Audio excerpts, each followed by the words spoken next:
Ginataang alimasag.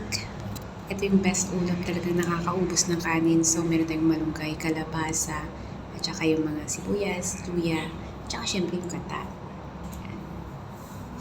So, ayan. So, kanina pinakuluan ko na yung gata at saka yung kalabasa at saka yung luya.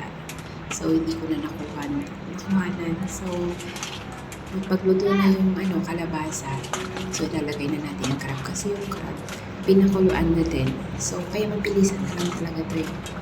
So, ayan, pag kumulo na yan, ayan, ilagay na yung lahat. Tapos, mga 1 minute lang, pagkakulo, ilagay na natin yung natirang gata. Kasi hinati na natin yung gata kanina. And then, saka natin pakuluan. Tapos, ilagay na natin yung malunggay. So, ayan. So, that's it. Pag kumulo na yan, luto na. So, mabilis ang lang talaga. Hindi na madaming arte. So, ayan. Pagkakulo na, saka na natin ilalagay ng seasoning kung anong gusto mo. So, usually sa amin, magic sarap lang talaga at saka asin.